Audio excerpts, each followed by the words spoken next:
It is now the first week of October, and that you know what that means. Halloween is on the way, so we're kicking things off with an appropriately spooky episode for you.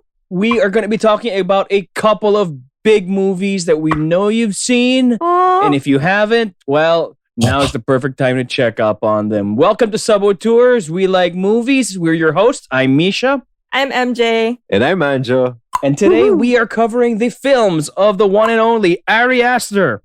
Yeah! If you've seen Hereditary or if you've seen his follow-up, Midsommar, then you know what kind of shit we're going to be getting up to in this episode. And cue the music.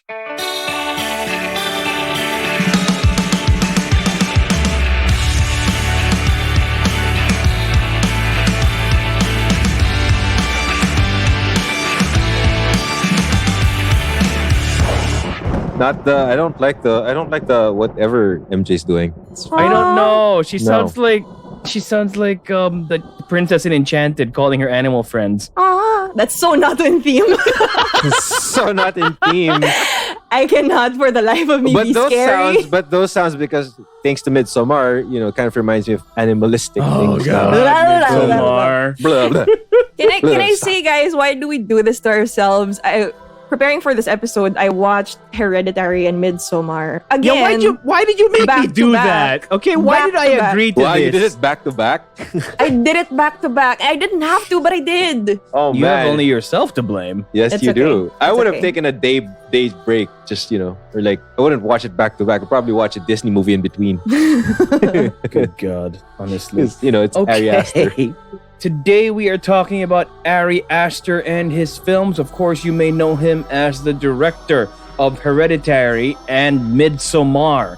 These, as far as first impressions go, that is a hell of a 1-2 punch, especially considering that Hereditary was his first feature-length film. On that note, what can you guys say about the homework that you had to do for this week's assignment? Why? I'm forever traumatized. Even if I've seen this before. Why? These movies are heavy enough that you can't. A lot of people say they wouldn't watch these again because it's just that fucking traumatizing. But we did. I guess it's an achievement to be able to have done that. Like, why did I agree to this again. shit? I mean, really? Hey, Hereditary. Who suggested it anyway? No. Hereditary is one of those things you watch once and then you leave it on the shelf. Okay? You don't watch it again. Ever. It's like Salo and Schindler's List and other things that you watch once, or Requiem for a Dream. Well, you watch it once and then you never... Dancer in the Dark? Couldn't process it anymore. You were just naming movies you were supposed to watch once. It's like trauma after trauma after trauma, just reminding of us of all the movies that we don't want to watch again. I will say this though. If you ask me to watch Dancer in the Dark another time, a second time, I am not gonna be recording with you guys because I cannot. I could watch Hereditary again. That's fine. I can watch Midsommar again, but I cannot watch Dancer in the Dark. Okay. Here's the thing, right? Like, Hereditary is like, why do we do this to ourselves? Misha, we're not even halfway in and Misha's already crying. It's so... Are you questioning your existence now that you've seen Hereditary a second time? No, I'm just like looking at all the, slightly darker parts of the room to see what's hiding there now. Maybe on the top corner by your bed. Lord. Okay, let's talk about movies and stop talking fine. about like dark corners in rooms because Yes. Okay. I'm honestly freaked out now. Okay. Oh, thank you for that. Yes, we had to hear that. Okay, lovely. Okay, something that is interesting about Ari Aster is that he started like a lot of young filmmakers by making short films. Oh my God, his short films on YouTube. You can find them, by the way. That's something that a lot of people might not necessarily have seen because maybe they're familiar with Midsommar, maybe they're familiar with Hereditary, but walk us through this. MJ is the one who got us into the short films. She found them on YouTube. She messed up many nights this week of our sleep. Tell us tell us about your journey with the short films of Ari Aster. Okay, so basically, I was just curious. I was going through Ari Aster's IMDb to see if he has more bodies of work besides the very famed Midsommar and Hereditary. And most of them I saw were like short films. So one title really caught my eye. And if you're a true crime enthusiast, this would definitely get you clicking. So I saw one of his short films was entitled Munchausen. You know how that goes already if you already know about Munchausen syndrome. And I just checked it on YouTube, and there's this entire playlist of his short films starting from around 2011 up to around maybe 2016 or so. So he has a bunch of short films on YouTube, and the first one actually starts off. It's probably his beginnings really as a film enthusiast, not really a legit director yet, because the first one was in 3x4 and was probably recorded in some shitty handycam. But it's called TDF Really Works, and TDF stands for Tino's Dick Fart. What the heck is that? Were you able to see it, Anjo? No.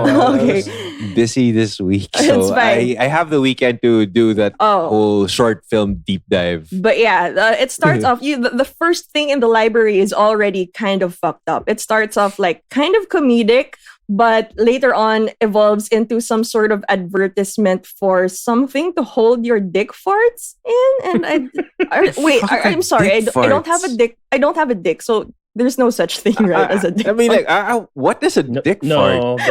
No. Just confirming, because I don't have one. I don't think that's a thing. But anyway, yeah, it turns it into some messed up infomercial. And it's just, I just can't describe it. You have to watch it, you guys. So in the beginning palang, you know that this guy, Ari Aster, he is quite, he thinks very differently. The one that caught my eye was Bo. Oh, Bo. The one about the dude who can't sleep. Yeah. And basically it's about all the crazy supernatural shit that, you would see because you go slightly crazy. There's a reason that we need sleep. And it was a short film about 10 years ago. And apparently that is going to be Aster's next feature. Oh, really? So something related to Bo? Oh, up. that's so cool, Interesting. I think that's the one that Anjo mentioned in our Cleaners episode, now up on Spotify and Google Podcasts and Apple Podcasts. Isn't he the one that's gonna have Joaquin Phoenix in it? Joaquin Phoenix Yes. in it. Yeah, that's the one. And Joaquin Phoenix could totally play a guy who has trouble sleeping. Oh, yeah. We've seen him in The Joker. Mm-hmm. Right? We've seen him in real life. He's kind of weird. Yeah, guys. You have? Guys, That's so the guy's cool. method. Not in real life. I thought literally real life. No, like, oh my God. There was that whole year where he pretended to be, crazy because he was going to go into a rap career and he grew a beard. He looked like a homeless person. Yeah. Oh, wait. I think I remember now what this movie you're talking about is going to be titled. It's going to be called Disappointment Boulevard, starring Joaquin Phoenix. I don't think we'll be disappointed with Ari Aster though. Well, anyway, so far he hasn't disappointed us because you could see him evolve in his short films from like 3x4 handycam footage, and maybe towards the end, or I wasn't actually able to finish all the short films because I wanted to save my mental health. So I watched at least up until like half of the playlist. But Munchausen already, actually, the one that caught my eye when I was looking at IMDb, was very cleanly done. As in, this is where when you give the guy a budget, it just looks so good, and because of his deep concepts, he's able to pull it off even better because he's got the budget for it. He's got producing something that I was impressed with the short films, really, because like if you look at Hereditary, look at Midsommar, something that really distinguishes them from a lot of the cookie cutter horror movies that come out now is that the jump scares are very few and far between, and often it's not something where something off frame, out of frame creeps up on the hero or whatever. It's usually something that was right there with them. Yes. You had no idea. I wanted to touch on this particular subject about jump scares because that's why I think Ari Aster shines, is because he's not your typical horror film director. I mean, you've seen Hereditary, you've seen Midsommar, and he doesn't really utilize cliches of jump scares, but he will just put it right in front of your face and leave you to be. I think that's how well he builds or creates tension in the movie, or that feeling of foreboding that there's something there that's wrong. That's the thing, and a lot of the time, especially in Hereditary, it isn't always something that's necessarily articulated. A lot of the time, it just has something to do with the character's emotional state. But even if you're going to be talking about the supernatural shit that's right there in your face before you even know it's there, that reminds me of something about, like, how kids are scared of the dark, right? And something you always tell the kid is like, there's nothing there in the dark that wasn't already there in the light. I think the reverse is true for fucking Ari Aster movies because everything in the dark is fucking scarier in the light. That's true. And instead of having these jump scares where usually in typical horror films, you get the jump scare and then you're like, oh, ha, ha, ha, ha. Oh, that scared me. Exactly. But there's catharsis. Here, it's like, it cuts deep, yo. It like goes in deep into your psyche and like traumatizes you and scars you deep inside. That's how it goes, man. Because it's so blatant. It's so blatantly there. Whatever is scary is so blatantly there. He just presents it. He just puts it there, and it makes its presence felt for the whole ride, and it's there, and it's not going away. That's why I guess it deeps. It cuts deeper. But as also because he's not because he's not like resorting to jump cuts and jump scares. Yeah. It lingers. It's just yes. Lingers. But the reason I brought it up is because that's also apparent even in the short films. Yeah, which is weird because they're only like 10 minutes long, 15 minutes long. But when you're watching them, you get sucked in and you get this overwhelming feeling of dread that you can't explain. And that's something that he can do if it's like something as dreary as a funeral parlor or, bright, sunny, flowery fields. Yeah. That's what I think. That's what's genius is because, like in the case of Midsommar, it's just so far off from your typical horror movie where everything is so bright. Everything is presented. All the fear, all the terror is presented during the day. That's probably the brightest horror movie I've ever seen. Ever. Definitely. Same for me. Okay. So let's start at the beginning. Okay. So let's start where his career really hit the mainstream. Let's talk about Hereditary. Now that you guys have seen it again and you've subjected your loved ones to watching it around you again. Hey, I watched it alone. I watched it alone. Come on. Okay. Did you watch it with someone? No, I hate you all. I was watching alone. I'm not gonna subject Deng to Hereditary. And well, to be fair, actually, the first time I saw it, I watched it with a bunch of friends at night in Baguio. That was probably really stupid of us because fucking Baguio is fucking haunted. Yes, it is. But it was fun because we were all in the same room. There were a lot of us just like screaming our heads off. But the second time I watched it alone, even in the broad daylight, I knew what was coming. But it's still like there it is, fuck. Absolutely, yes. That was so messed up. Why do we do this to ourselves again? I don't know. But hey, right. Toni Collette was amazing. Toni Collette's fucking amazing. She's always amazing. No doubt. But okay. Takeaways. Seeing the movie again with fresh eyes. What you got? Fucking hate myself. Watching it again and understanding more about the background of whatever entity that was, kind of made it scarier for me. Like I couldn't bear to watch Charlie again. Oh my god, Charlie! Realizing fucking kid ever. Realizing all that clicking was already a sign of like you're possessed. Right? Exactly. Like all that clicking was already a sign of possession. I was like, motherfucker. I was watching this at night. I was watching this after dinner while my kid was asleep in his crib. Yeah. So what's the movie about? Okay, it's about passing on tradition. I can't really say it now. I'm too bothered. Okay. Because I'm alone in a room. Okay. Fine. It's about... Fine. Good. All right. So it starts off with Toni Collette or Annie, the lead character in this movie. She and her family are experiencing a huge loss, which is her mother, aka the grandmother of the family, the matriarch of the family. It starts off really dark already because it starts off with a fucking funeral, bro. So it's like, fuck.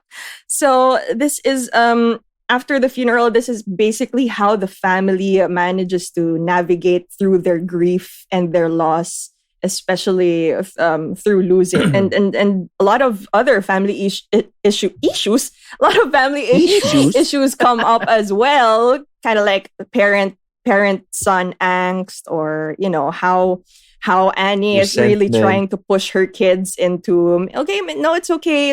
She's trying to be the strong one and pushing her kids to maybe attend parties or cheer up and whatnot. So, that's where it also keeps going south. And later on, they discovered like crazy shit their matriarch or grandmother was up to, and it just unfolds. But before that, they get a double dose of tragedy when Charlie dies. Yeah, early on in the film. The youngest daughter, who was 13 years old. You know what's funny? Because the first time I saw this, Charlie was marketed the most because you thought she would be in the movie for a while because she would be in the promotional material, the posters, in the trailer, and then like first 15 minutes she dies. So it's like and it in the most shocking way. It is. She dies in such a fucking. It happens so fast. Like if you blink, you will literally miss how she dies because it all happens so fast. And it's really sad because she was always very headstrong. Oh, oh my God! Too soon. Oh shit! I guess she'll never get ahead in life. Oh my God, Misha. She'll never be the head of her own firm. Shut up! Oh my God! Hey, she might lose her head, one of these days. Then. Well, she did. She did. Yeah. That's actually one of the better horror movie kills of the last couple of years. Yeah. For me though, it's like if they were already concerned about this kid, right, that she could have anaphylactic shock, like at the grandmother's funeral, and they were all concerned that they forgot the EpiPen.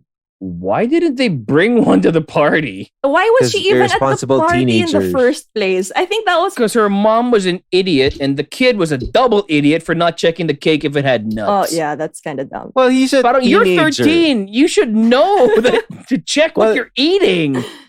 Almost. That issue comes up because later on, what the tension between the last remaining members of the family, the parents and the kid, the son, Peter, they acknowledge that it was an accident. But then, of course, Peter feels all the guilt. But of course, some guilt is also brought up onto Annie for forcing Charlie to actually go to that party where she will just be totally out of place. Like what mom believes? What mom believes that he is going to a party without drinks? You're in high school. And bring your little sister. I'm like, really? Right, really? Right. That conversation she had with him about him being an accident, that she didn't really want him, man, that was just a tough conversation to listen to. That was like the worst dinner conversation ever. It's know how much tension family dinner scenes can have. But this is by far one of the most awkward and Jesus, cringe ever. Why can't you just admit that you were that you killed your sister so we can deal with it? I can't deal with it because you're not dealing with it, and he's all like, "Well, you made me bring her." God damn! I felt sorry for the dad. He was just like stuck in the middle. Okay, before we move on, I just wanted to point out that Annie had grieving and had issues processing her grief. Yeah, from her mom. Talk to her from her mom. Her crazy, abusive mother. And then she expressed her thoughts to her husband, who was a psychiatrist, that she didn't know how she felt. Like she didn't know if that was actual grief. She doesn't feel anything for her mom. And maybe she was just projecting her frustrations to her kids. Yeah, that's fucked up. The mom, by the way, I mean, as mentioned earlier, was played by Toni Collette, and she puts in a brilliant performance. I think she goes through every emotion under the sun in this movie, sometimes all at the same time. I still remember her face. For those of you who have long memories, she was also the mom in The Sixth Sense. Oh, fuck. So she's got such a fucked up filmography, being a tortured mother with children who see dead people, basically. She's perfect for it then. I legit knows. I have a friend who is legitimately scared of Toni Collette ever since Hereditary. Like, she cannot watch any Toni Collette movie ever anymore. Like, because of how scarred she is with all the faces and things that she does in this fucking movie. Hi, Hazel. Will she watch that movie where Toni Collette was in with Mia Vardalos? That movie where they pretended to be drag queens? Muriel's Wedding. Is that the one with David Duchovny? I think so, because like that's far from the Toni Collette that we see in Hereditary. No. David Duchovny's not in that, but she is in that. But Toni Collette is in that because that's something I swear I completely forgot because I've been watching her in American movies for so long. She's Australian, guys. Right. Yep. So it's always weird to me when she does interviews and she speaks Australian with the accent. Huh. Interesting. That's actually, what I meant. I'm not racist. Okay.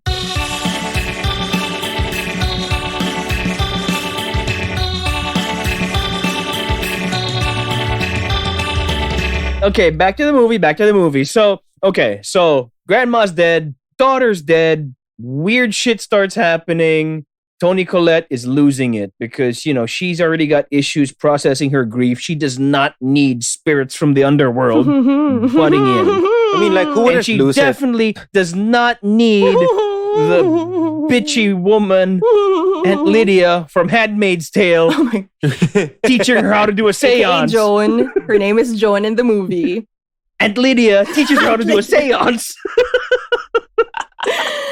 Oh my God. But ito naman tanga. Gusto niya gawin at home. She wants to do the seance herself. I understand. Hey, whatever she needs to process her grief, kailangan niyang gawin. That I understand because she's probably in this state of either such deep grief or denial that or anger or all the emotions that she wakes up her whole family in the middle of the night. Guys, we got to do this because family power. Oh, that's what she was told. Family power. It sounds like it's a Powerpuff Girl thing. Family power. But yeah, sorry. I understand because if there's something that both movies have in common, it's how people navigate grief and how it can go horribly wrong. So in Hereditary, you see the beginnings of this theme going on so far for Ari Aster that you can make stupid decisions in the name of just wanting to communicate with people who are long gone from your life. You've lost. But, awkward laughter. I suppose, but it really doesn't end well for anybody, honestly. No, actually, there's this looming question of did they stand... I thought you said looming entity. Well, that included. There's also this looming question if they even stood a chance because it was being planted from the very start that, they are fucking hell when they were talking about Hamlet. I wasn't going like Hamlet, but, it's at the same time, you're like, what could they have done differently? I feel like they couldn't. They had no choice. They couldn't escape it. No, they literally were taking up Hamlet in the beginning. Remember, Peter was in class, and the teacher's all like, was he fated to do all of these things? Could he have avoided these things? Or is it because of his heritage? And it was always going to happen this way. Parang yun yung tanong sa kanya. Yeah, well, that's what the teacher was asking. That is amazing. But he was checking out, he was looking at the girl's butt in front of him. Like all teenage boys probably would have done. We'll go back to... I will neither confirm or deny. Let's just confirm it. As we go on with the conversation. But then, the feeling ko kasi, like, they were really trapped. Title pa lang ng movie, like Hereditary. There are things you inherit from your ancestors, your parents. Like, sometimes, like in this case, meron ka palang invisible family member na sumasama sa inyo from generation to generation. Diba? But then, like, in some cases, like in the normal world, like, some people inherit like certain mental health issues or certain sicknesses, health issues and sicknesses. Well, look, that's one thing to inherit. It's another thing to inherit, the spirit of Satan's smallest lieutenant. But God. Which apparently Paimon is. He is the least of Satan's lieutenants. So you see how much havoc the least of his lieutenants can do. So, he was talking about they were talking about Shakespeare and predestination and destiny and all that stuff and all the baggage that comes with your family being who they are. they foreshadow it very early on. And oh my god, this movie is so heavy. Why is it so heavy? Well, and it doesn't help that it's a slow fucking burn for the first 3/4. It's a slow burn. And then the last 30 minutes, either, depending on your perspective, the last 30 minutes either reward you or punish you for sitting through it. Because the last 30 minutes just go by so freaking fast. I don't know, like I compare his work or his movies to Chuck Palahniuk's writing, like where he just overloads you with information, with so much information, so much facts or trivia in the first few chapters that it's so slow, and then you get to the climax, and then it's just a payoff after payoff. It's payoff after payoff. Yeah, that's what I think of Ari Aster's work so far. True. You know, since he's just done 2 That movies. is just true. And if there's something I really appreciate about Ari Aster, it's the attention to detail and that amazing plant and payoff. Like you see, I watched it twice and I didn't even it didn't even occur to me that even just as something as mundane as what was being discussed in class actually is something that could foreshadow things. And like so many things about this movie, or both movies actually. That's what I love about Ari Aster, is that like he's so good in foreshadowing, but it's so subtle and it's not forced. Like how he does it. The grandmother's necklace. Or Charlie's little mouth tick in Hereditary. Like, and then it seems like some annoying habit that Charlie has, but when shit hits the fan and you hear that fucking sound, it's like putang ina! And can we just add on the additional layers of creepiness, of inherent creepiness? Because like Toni Collette's job in this movie is that she makes these little miniature models.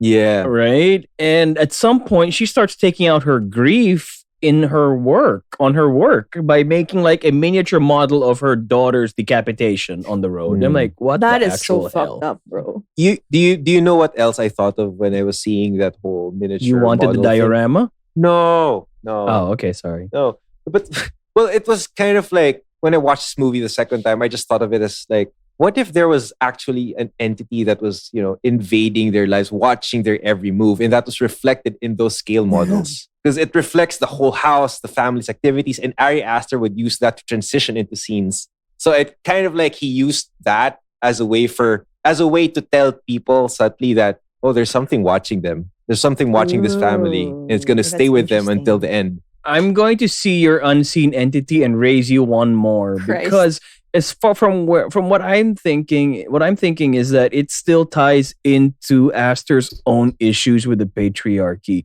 Because this entire fucking movie only happened because he wasn't happy with a 13-year-old girl body. He wanted a boy body. Right. Oh, that is also that. Right.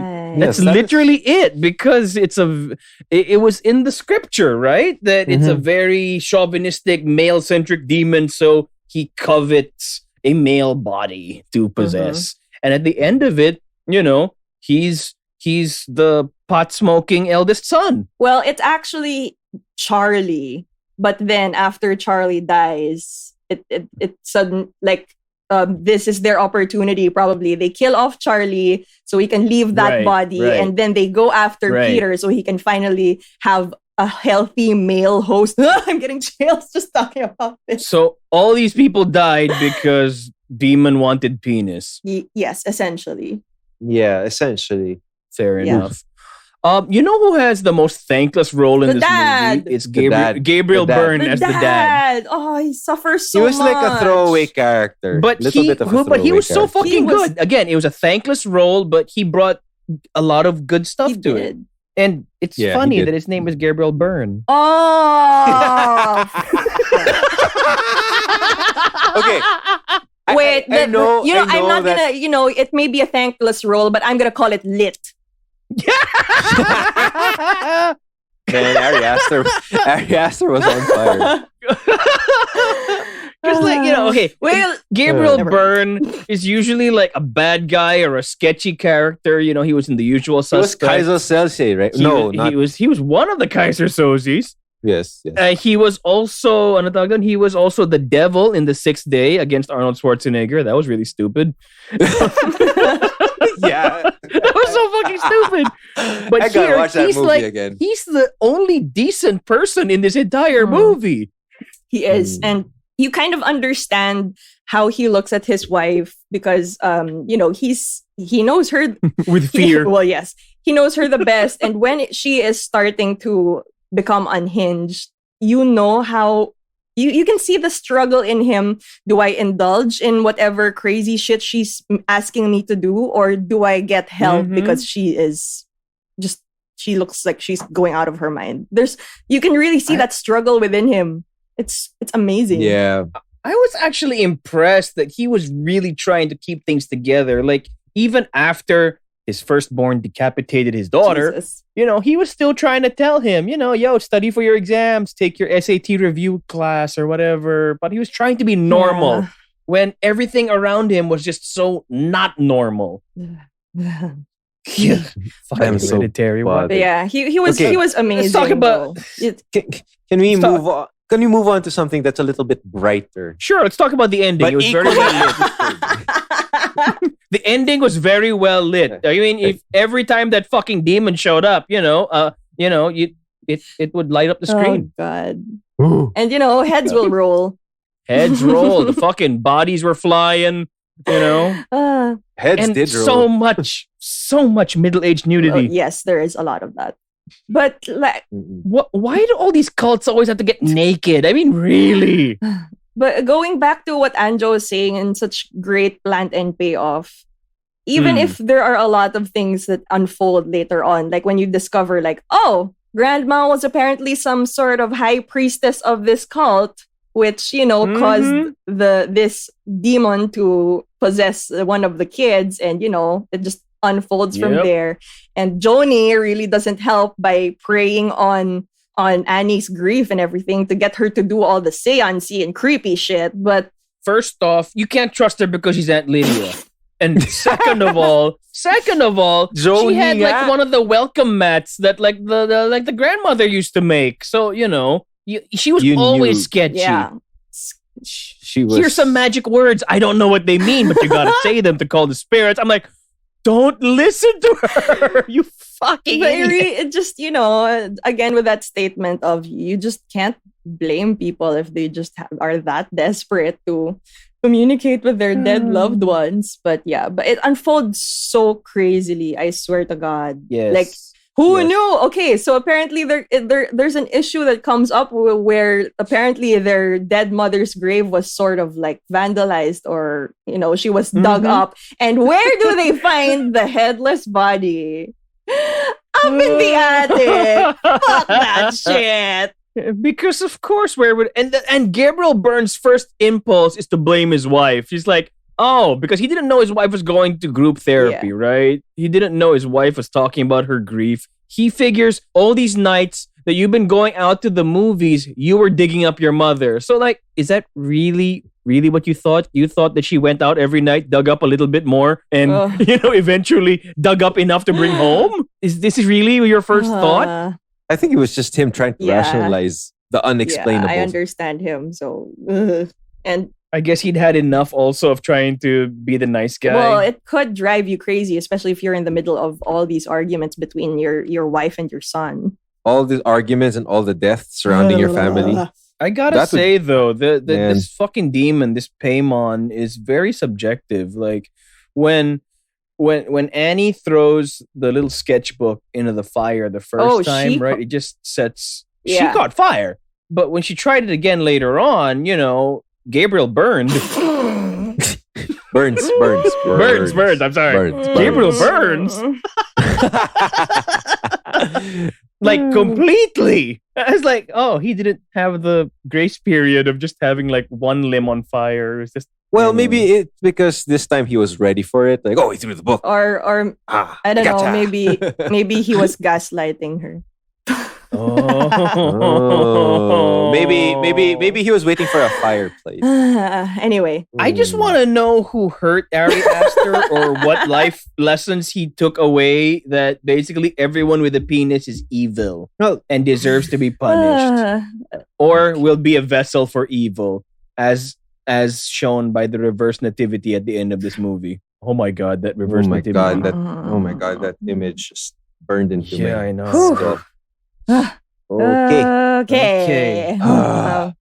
On to lighter things. Let's talk about Midsommar. Lighter nga ba? Actually, Mas mailaw, mas maliwanag. literally lang. yeah. But Lighter. honestly, Okay, fine. It's honestly, light. Midsommar though had so many more layers because Hereditary, Mhm. it's the debut film, and you wouldn't want to go Yep. too crazy with a debut film. You still Yep. want it to be a commercial success. So it still kind of had horror movie elements since it was, very dark, high contrast lighting and everything, and creepy as shit and everything. But Because every family has skeletons in the closet, but not all of them have Lola in the attic. I thought you were gonna say, oh, everybody has skeletons in their closet, but not all of them have heads. But anyway, but Midsommar just has so many more layers to it, and this is, I feel like, because of the success of Hereditary, he was able to experiment more with Midsommar, and I really appreciated that, because going in and you're watching it, it's so bright. You see the beautiful fields of Sweden, so many colorful flowers and the forestry. Lies. All lies. Yeah, apparently all lies. False sense of security. Okay, I gotta be 100% You have honest here. you have no one else to blame but Pele and Ingmar. I have a confession to make, okay?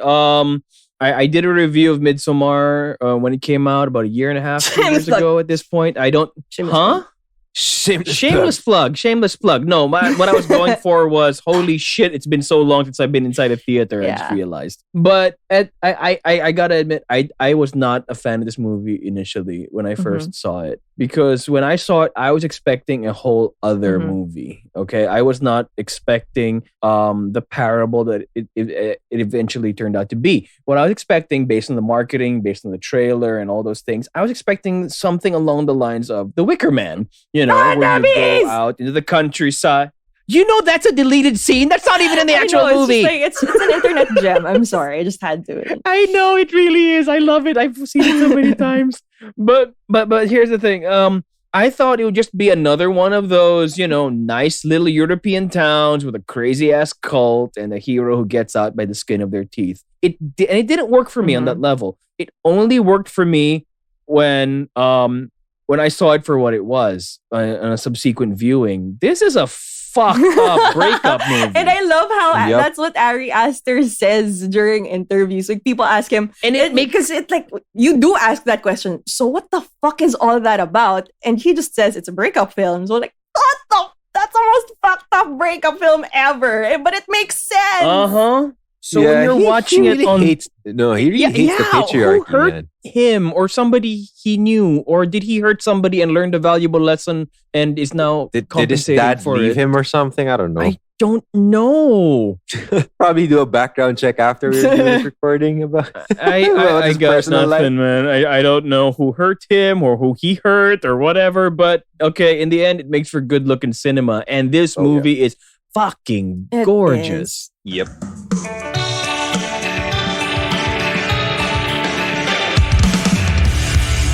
Okay, let's go to the beginning, because it opens up with essentially a crime scene, and it's as dark gets.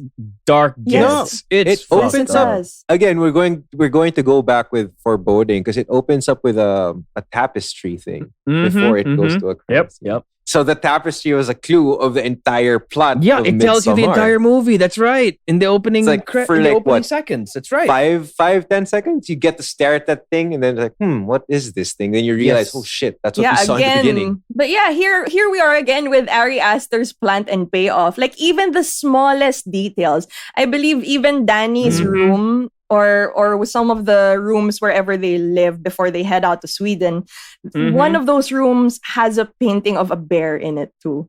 Right. Yes. Yeah. So it's just like, yes. oh my God, this production design, this is so well thought of, really. Like, nothing is an accident in an Ari Aster film, I swear. Yeah. I think I've seen a review or I've read a review where they say they juxtapose the story of Midsommar to Alice in Wonderland in terms of Alice is being led into a different world. And then Dani does the same thing, like she's being led to a different world. And she takes all these potions, these quote unquote drugs. Drink this. And then, eventually she starts developing an appreciation for that world. Or that does make sense, doesn't it? right? Yeah, she does take a chunk of mushroom, but it doesn't make her grow. But yeah, that kind of makes well, some kind things of grow out sense. of her hand or her feet. Yeah, that was messed up. Well, Okay, so let's go into the story a little bit. So basically, Florence Pugh plays Danny, and she loses her family in the most messed up of circumstances. Her and again, stunning imagery. Stunning imagery. But very disturbing. Like, oh my god. I actually when they go back to the regular everyday life of Danny and her useless boyfriend and fucking useless boyfriend. Sorry. Had to let that out.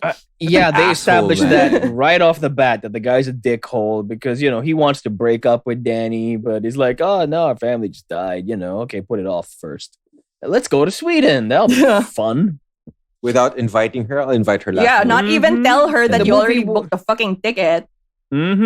Literally, the movie wastes no time in saying men are shit. I don't know. I kind of like it. I'm happy you're happy. And then they go on their magical trip. They're gonna attend this festival, this midsummer celebration of their Swedish friend. Hele. Y'all gonna do that in chorus? Yes, we are. Okay. So Christian, the boyfriend, is basically a dick. He's absolutely useless piece of That's a shit. fucker. Sorry, I just really hated this character, which I guess the actor was effective in portraying. Poor man's Chris Pratt. Sorry. But when they get there, they get to the Christian is the poor man's Chris Pratt. Oh my god.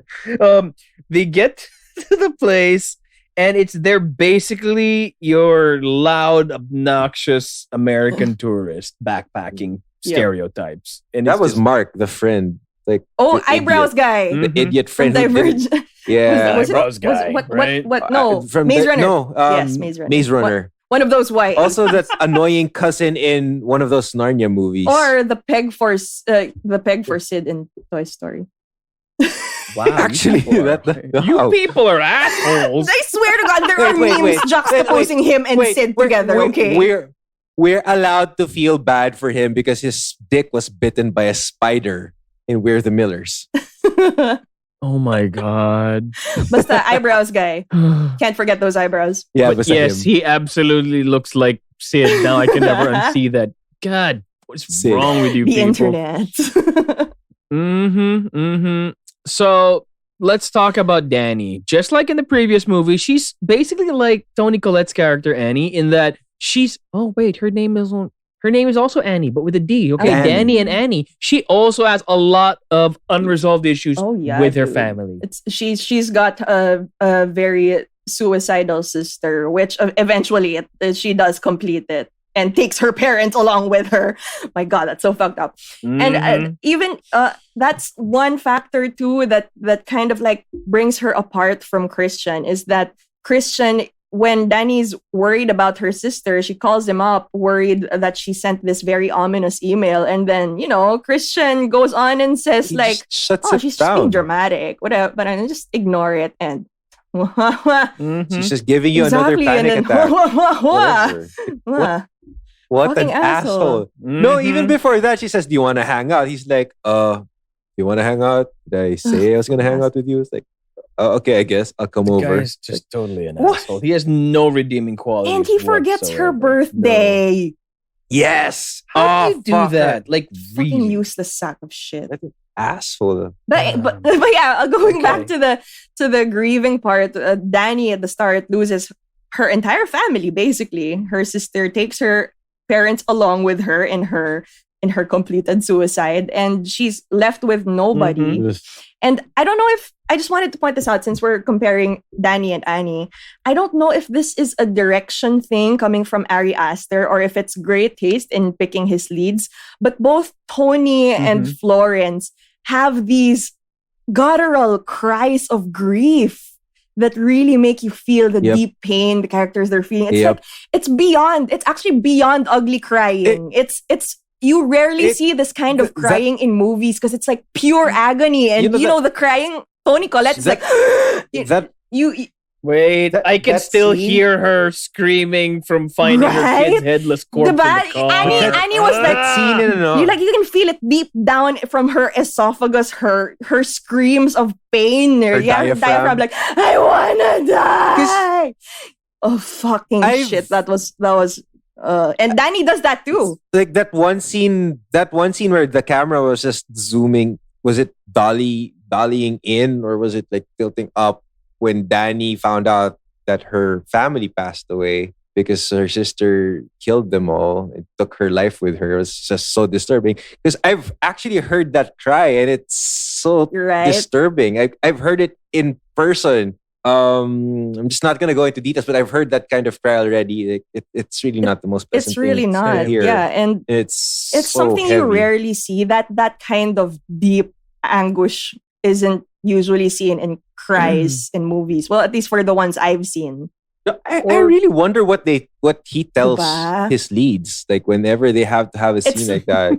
Maybe he kidnaps their puppy and holds it hostage or something. But it's I don't really know. deep and painful. Probably. You could feel Danny's pain. It's I could feel primal. it, and I had chills. Like I had chills running down my spine. Like hearing is like in my case Danny's cry because it was the more recent movie I've seen. Pure unfiltered anguish. Honest. Yeah. So absolutely. I guess props to both all the actors and Ari Aster for this, because that even just that cry is just scars you. You know what he told Florence Pugh? This movie is going directly to streaming on the same day as cinemas. That would work as fair enough. Okay, so moving on, they get to the commune and they get their first indication that maybe this is not going to be the fun trip that we thought it was going to be. What did they say? What was the name of that ritual? I forget the name, but basically they saw cliff divers diving into water. God. Diving into a pool of their own blood. Well, they did. Oh my god. Hey, at least Lola dove in smartly. Like she just belly flopped on a rock. Basically their introduction to Pele's village or commune or whatever the hell it was is these two elders committing ritual suicide because they've basically come to an age where they're useless to society, and so they're going to end things on their terms. What were your thoughts when you saw this the first time? This is where shit hits the fan, because everything is just so bright and happy and idyllic before that. And then, ta-da, tinge of, well, not just tinge, splatters of blood and inside and broken limbs. Don't you mean like head hits a rock, Misha? Oh my god. It was just really messed up. No, I knew like when I saw that everything was gonna go downhill from there. If not for the whole group, at least most of them. I felt bad for the dude who didn't die right away. He had to suffer through that broken leg and have to be hit in the face with a mallet several times. God. Like they hit him like that pretty times. face was smashed. That's right. The male elder who survived the fall and did not last long against the hammer. He was actually inspiration for a lot of the pretty boy blondes that you see in a lot of 70s anime. Who knew? Don't worry. We will post the pictures. We will, because Anjo has a vast collection of pretty men. No, you sent that to me, Misha. I stole it from your hard drive. Yeah, Moving on. But okay, imagine if you're Danny. I don't care how depressed you are. Why would you still want to stay in this place? The two other Ingmar's friends, what were their names again? Connie. Ingmar. Ingmar. Sabihin ang pangalan niya. Ingmar. Yeah, those Connie British people. And Simon. Connie and They Simon. were in their right minds to try to leave after that. But I guess they were beside themselves. Yeah, and we know that Josh, one of the other friends, aka Chidi from The Good Place, wanted to stay because Chidi's still a nerd. Still very much a nerd. Well, he wanted to stay because he was doing his thesis on this whole ritual. So him, I understand. But everybody else... Yes. Yeah, fine, but everybody else, like, oh, fuck, guys. As the days go by, people start disappearing. AKA Connie and Simon. Excuses start getting made. Excuses start getting made. Oh, hinatid ko sa train. Or, they... Isa lang kasha sa truck. Yeah, Oh, well. Oh, yeah, and we see more of Christian being an asshole because, the reason why he wanted to stay was because he wanted to do the same thesis that Chidi was doing. Josh was doing. Yeah, that was such a dick move too. First he forgets his girlfriend's birthday there. And he has to be reminded by one of his friends who was actually, he's probably into Danny. Yeah, Pele was probably into Danny, giving her like a sketch of her face and everything. And kissing her full on in the mouth. We'll get into that later. Here's the thing about like in Hereditary, the crazy ass cult is something that you learn about halfway through the movie, right? But in this movie, they see at the beginning that there's a crazy ass cult.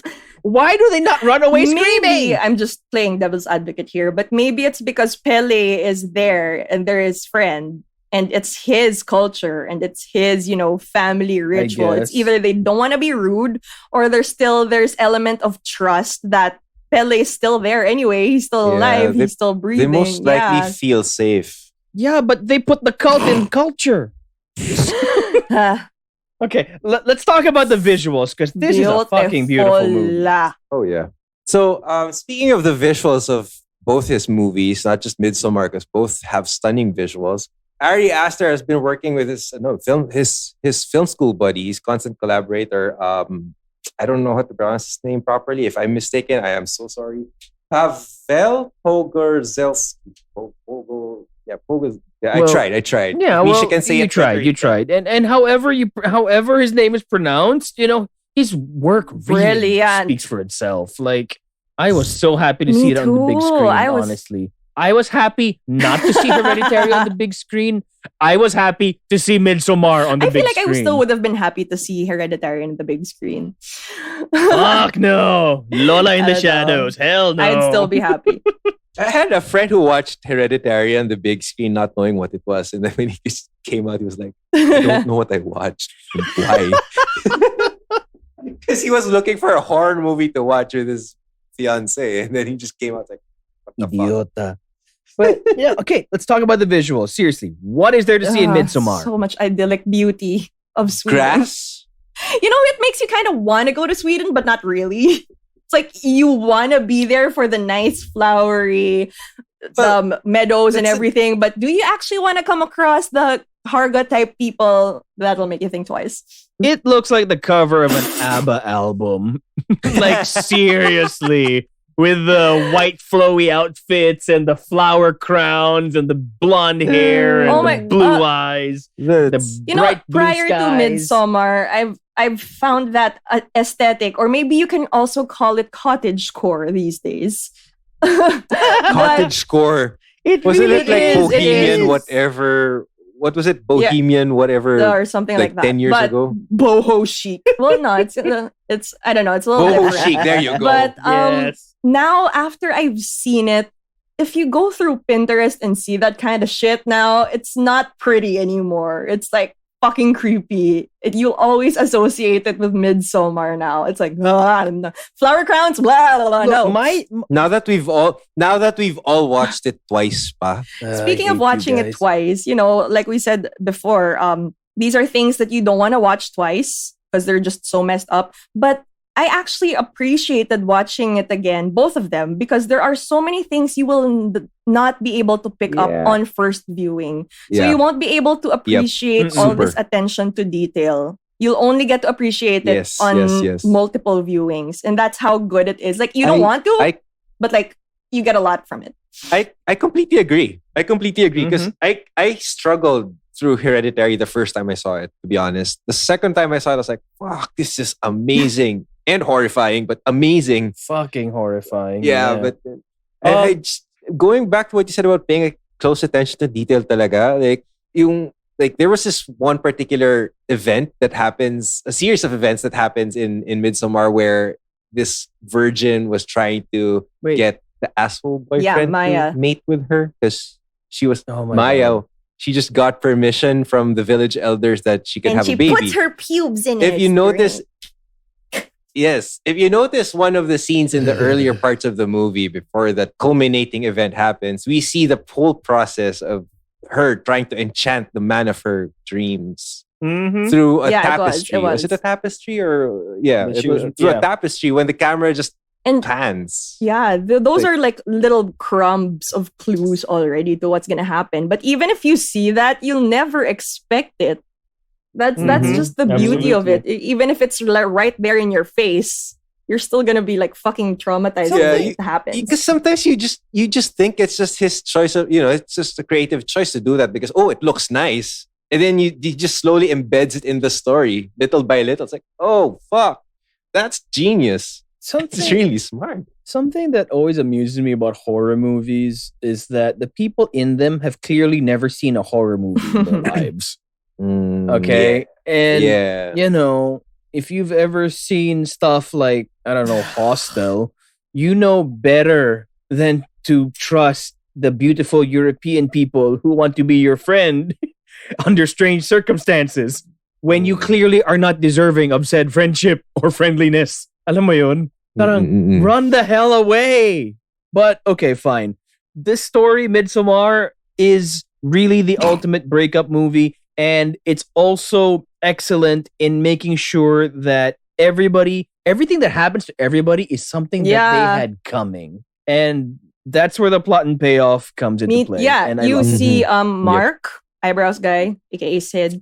Sid from Toy Story. He was also one of like the assholes. He is probably one of...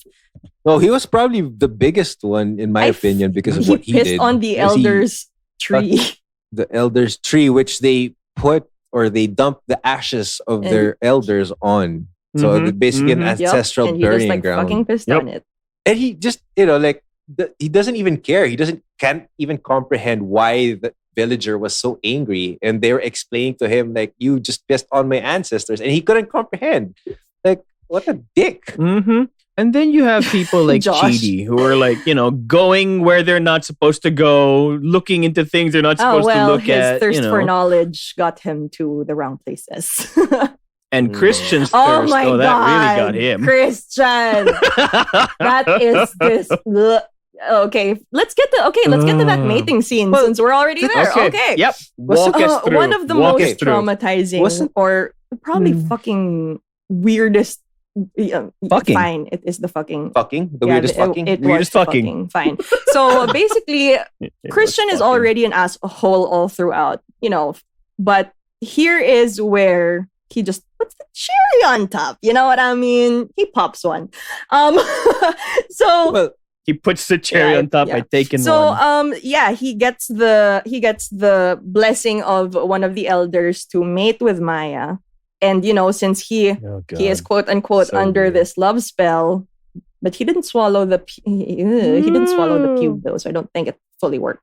But anyway, so here it is. He is led to this. He drank her period blood though. Remember that one drink where that one meal they had and his drink was pink? That drink was mixed with her period blood. Spot on. Look at the tapestry. So I guess it could have worked. Gross. Because, he did drink something that came not from gross. her. I'm not gonna kink shame. I'm sure there's somebody who enjoys that sort of thing. Kala mo strawberry juice lang, no? I just said I'm not kink shaming. Okay, that wasn't me. But yeah, we bring... This is also where we have more middle-aged people who are naked. Yeah, so basically he fucks this girl. He has the blessing to fuck this girl and impregnate her, but with all the other women naked and watching and mimicking her moans. Yep. Yeah, that was okay. But that was a little bit off-putting. Maybe some argument that this whole act was actually rape because he was in an altered state of mind and he was kind of being forced into it. So who's the victim here? I'm confused. By an old lady. Remember that old lady pushing him? You're saying Christian is the victim here? He was a willing participant. He was all for it. I don't know if he was all for it. He was probably forced into it because of the you're defending this Chris Pratt. I'm just... I don't know. Altered. I mean, they clearly drugged him. He wasn't sure of what he was doing. Well, and either way, he was still an asshole all throughout before that. So whether or not that was his choice, he still deserved what he gets in the end. But the worst part is Danny sees this, and it absolutely breaks her once again. So that is so... Isn't that fucked up? You see through that tiny little keyhole, although she's been warned, like, that's not for you. Don't go there. Please. But no. After winning the whole May Queen thing. But anyway, she sees it through this tiny keyhole. And what would you think about it? You have a room full of naked women encircling your boyfriend fucking another girl. That's messed up. And it gets even weirder because after that, well, like the old women on the inside are mimicking the sex noises. When Danny loses her mind outside, the young ones start mimicking her noises. Yeah, but her anguish noises. That's where the whole concept of like not hive mind, but the whole cult, or the whole community is of one that they empathize with other people. Is that because you see that in the first part where these two old people, do this whole euthanasia thing, self-euthanasia thing, where they start mimicking the moaning of the old of Bishojo guy or like Bishojo guy, or then they start mimicking the moans of pleasure of Maya, and the cries, the guttural cry. While we're there, I love how Ari Aster has a good grasp of how cults work. Like, because what Anjo mentioned, because I do know Anjo is a true crime enthusiast, just like me. But that's besides the point. But anyway, yeah, cool. But anyway, it's a good grasp of how cults work because it always starts off with them being there for you as a support group, especially during times of need. So you have in Hereditary, Joan becomes Annie's source of comfort after losing her mother and daughter. Yeah. And, then teaches her the seance shit. And Danny here in Midsommar, obviously, they show more care and attention than that meat-headed sack of shit boyfriend of hers. And once you have that sense of belonging and family, that's when you get totally sucked in. Absolutely. Can I just share personal anecdote? So the first time I watched Hereditary, it totally reminded me of a running joke that improv is like some sort of cult. So bear with me. Okay, so we have these group games and everything. We're all about being one as a group and group mind and everything. And it hit me during the mating ritual with the women in the circle mimicking Maha's moans. And also when Danny, discovers this whole thing, runs off, and, they rush to her comfort and mimic her cries. So when I was watching that, I was like, that's kind of like a group game in improv. So we do have games where we mirror and mimic each other, so we're all on the same page. So wala lang guys, share ko lang, I'm in a cult. we seriously rethinking attending one of your classes now. Wait, it's just a running joke, but wala pa namang, we haven't sacrificed anybody at this point, so I think we're fine. Sorry, you mentioned Christian again. You mentioned Christian again, so I just remembered a scene na trigger lang ako na ang kupal niya talagang tao eh. Kasi remember when Josh disappears and they try to make it seem like he ran away with the elder's book. Nilaglag niya na parang we are in no way whatever associated or friends with Chidi. Josh. Fucking Chidi. Fucking Josh. Anyway, kupal, nilaglag niya yung kaibigan niya. It's like, dude. That's why he deserves. He absolutely deserves what he gets in the end. Let's talk about that ending because what I said, what I'm thinking is that it lines up very well with the ending of Hereditary.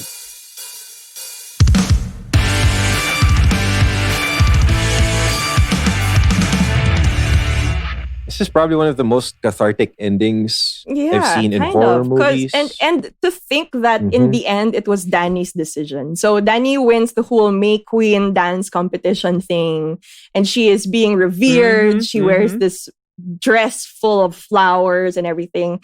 And at the end of the whole ritual of everything, the celebrations, they have to sacrifice like the outsiders who are already dead at this point. So Josh, Mark, Connie, and Simon, who I feel like they didn't really deserve to die, but well, I guess, well, sorry, you're the outsiders. They were outsiders. Including, including Ingmar. some of their own. And the May Queen gets to choose who. She gets to choose, like, okay, you can either choose Christian, or we will draw lots and see who else we can sacrifice from our end. But she fucking chooses Christian. And I'm like, yes, deserve.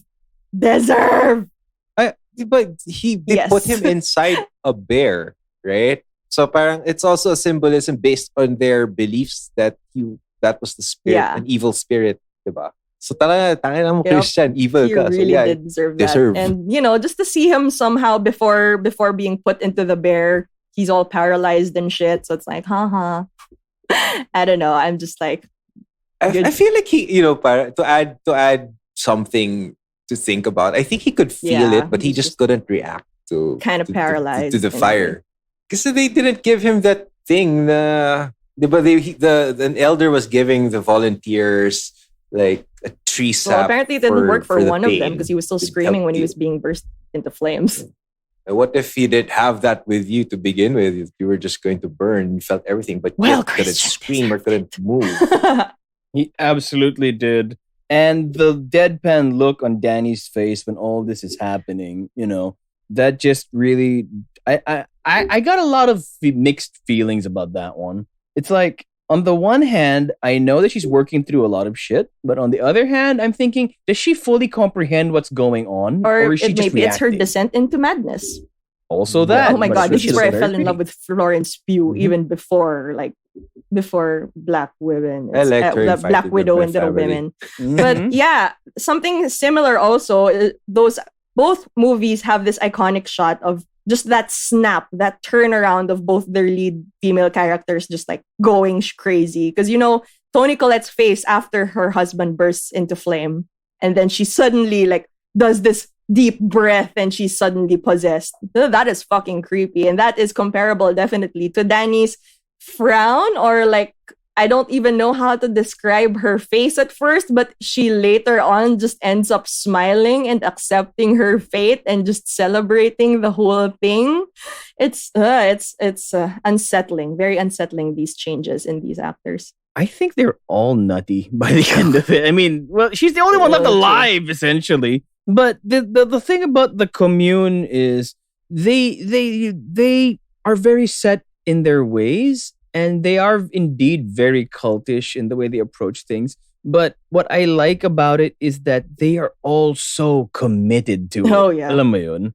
Where, they will all turn out in force if you're going to commit your ritualistic suicide. They're all going to help cover up random murders and, put limbs in the flower beds. Or somebody's gonna help make a blood eagle to hang up in the barn. Alam mo yun? I don't know what kind of indoctrination that takes, or did they do the usual cult thing of preying on people, what you said earlier, who are at their most vulnerable and cheering them up and whatnot. But, at the end of the day, the whole boho chic thing, the whole cottage core, they make it work. They really do. Cottage core is so catchy. Mm-hmm. Okay, funny. There's this interesting info I found out about production of Midsommar is that each and every costume for the talent, the extras, everything was handmade. Ooh. And not what everything was unique. Everything is one of a kind. What the hell? Can we keep that? I want to keep that. I would love to keep that. There's a fucking cat. There fucking cats mating outside. Yung pala yung narinig ko kanina. That's why I couldn't focus on the conversation. You just had a jump scare in real life. Oh my god. So I thought it was did you guys see that I took out one of my earphones? I actually heard the cats on my end. Like, right now? I heard it. I don't hear kanina kasi like I thought I heard a baby crying. So I pulled out one of my earphones. Putang ina, this is what we're talking about. Oh my god, my armpits are sweating. Shit. Fucking nice. Nagulat talaga ako. Although I feel like now that you mention it, Misha, I feel like it would be so fun to play one of those cult members because you just commit to the role. You look stupid. you're wailing and you're dancing around. I feel like it's so much fun to play one of those roles. I'm sorry, I just got freaked out. I'm not over it. It's okay. You notice that's why I said Karina. Sorry, I just have to let it out. That's why I called Misha kasi I couldn't focus because I was listening with ano yun. Sorry talaga. Sorry about that. Fucking hell, man. Oh, man. Woo. You feel better now? I was actually ready, like, if ever something happened, putang ina, manana pa ako. At saka may makakita kasi I'm on the Zoom call.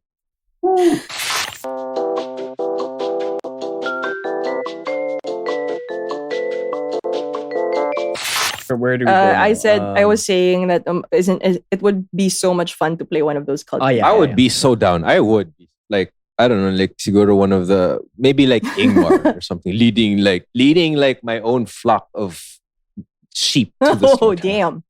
I don't know. But all things considered, you look like a very pleasant cult. Oh, yeah. Psychedelic mushrooms, flowers. The first thing they offered were drugs. Like, everybody was like, okay. And dance competitions, bro. Which Danny totally won. And now she's the May Queen. I just have to say, like, Ari Aster, like, to sum up both movies, like, Ari Aster has this thing. Like, he loves, like, his most common theme for now, like, for the two movies is ang ingay nyo. Fuck. This is my breakdown. And then Anjo's gonna go out there and check out those stupid cats, and then he's not gonna come back, and it's gonna be all creepy. Or when he comes back, he's not himself. And when he comes back, there's like weird lens flares around him. Or like his eyes are shaped differently now. Anyway, yeah. Well, Or like he comes back, first thing he says is, oh, okay. To sum things up. No, to sum things up, like Ari Aster like goes into a deep dive of grief. Like he shows it in both movies, like how different people handle it differently. Different situations of grief as well. We see that in both movies. We also know that he liked cults a lot and secret societies with, you know, very archaic and paganistic rituals. Like, it's a very common theme in his movies, and for that I appreciate it because they're all so well done, also well researched. Yeah, actually, it's just done without ample research. Because after watching Midsommar, don't you just want to go into this rabbit hole of Swedish pagan rituals? And apparently, throwing the elders off a cliff was really a thing. Yep, and not just that. Like everything is, as a bonus, everything is presented so beautifully, both in Hereditary and Midsommar. I'm not even gonna say beautifully in Hereditary because I was just, you know, on edge for the entire thing. I think Midsommar is more effective in that it gives you that false sense of security. Yeah, and I don't know. In visually speaking, I think there's something that's very reminiscent of how Andy Kubrick would frame his shots. Like, would prefer his shots to be framed.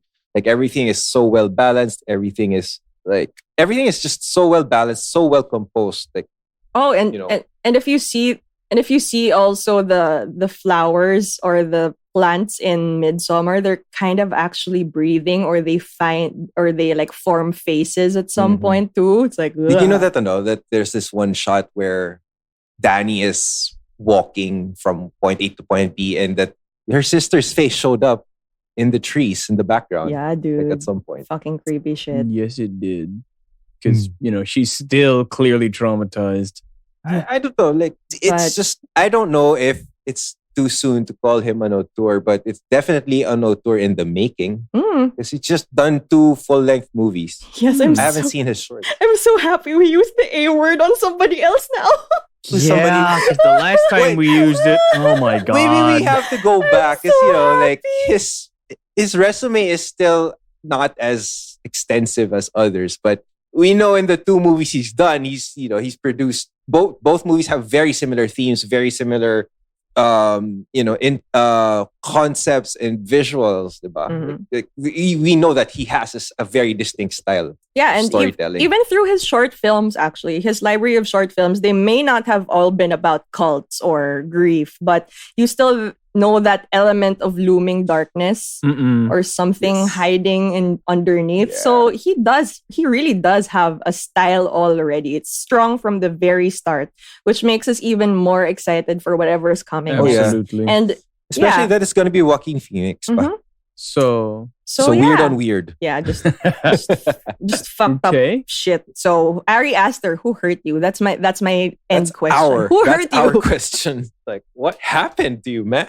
You okay? Okay. Closing thoughts. What do you think we're gonna see from this guy moving forward? More fucked up shit.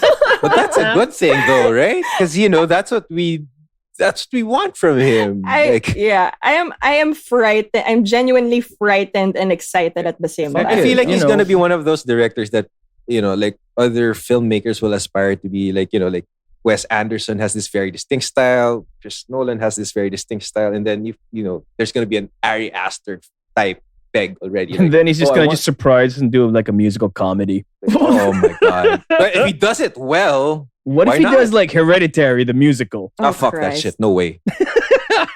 And it's all guttural noises. Oh, God. For songs. Or there's like a song that just goes...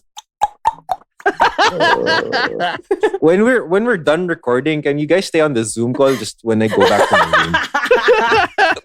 room? Okay, but yeah, last thoughts. To kind of wrap this up, we can already establish that as small as Ari Aster's current library is so far, there's so much more to be seen from him, and he's already has this mastery of his craft. So definitely, no matter how much we complain that his movies are fucking us up, we're still gonna watch them anyway, just because of how wonderfully crafted it is, story-wise, visuals, how he directs his actors, and everything else. So yeah, I'm definitely looking forward to the next one. Like, me too. Like, I can't wait for whatever output is going to come up with, because for sure it's going to be great. Well, hopefully. Yeah, I think I see nothing but upside for Ari Aster's career as a filmmaker. Same thoughts in general for my part. I mean, I'm definitely looking forward to seeing what he comes up with next, and I honestly would like to see him try other genres just to see, unless this is just really his niche, Maybe. Wait, guys, legit na tayo. Second auteur. Well, actually, I think like auteur in the making, because it's not the library, as you mentioned, is not as extensive. Something that's cool is that, like, if you look at Midsommar and you look at Hereditary, they're basically kind of like mirrors to each other, in that, like, Hereditary starts out as something else before it becomes full-on horror, versus but it grounds the story before it becomes a horror movie, versus Midsommar, which starts out making you think it's one kind of a horror movie, the cult in the countryside and all that sort of thing, before becoming an actually very empowering tale of, how to get over an asshole breakup. Actually, that's one thing I was looking at, because you could probably see how much shit goes down on Midsommar and people die and everything. But at the end of the day, you have your protagonist, Danny. And if you look at it, if you can look at it another way, it could still be a happy ending for her. Because she's released, she's free, she's happy, she belongs to a community, and she got rid of her fucking asshole boyfriend. So I don't know, as dark as it is, I would say it's a happy ending, at least. Yeah.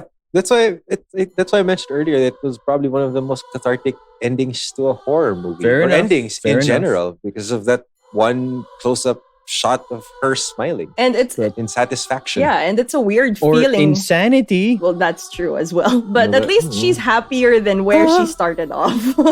That's right. Yeah, but the Joker smiles all the damn time. Come on, ano ba?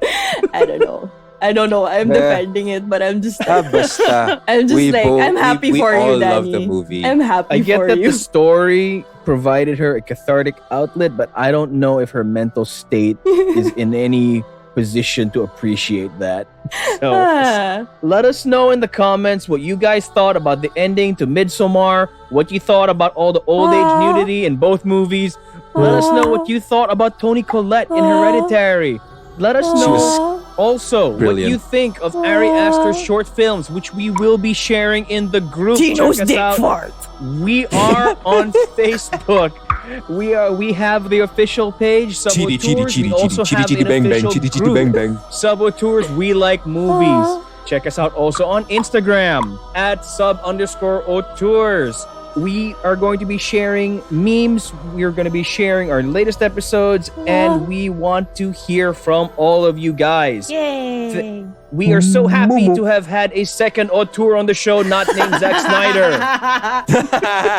Please join us again next time. This is our Halloween episode. We want to get things off to a good start for this month. We got a lot more coming up, and we hope you guys are around to hear it. Thank you so much. We are the Sub-Auteurs. We are your hosts. I'm Misha. I'm MJ. And I'm Andrew.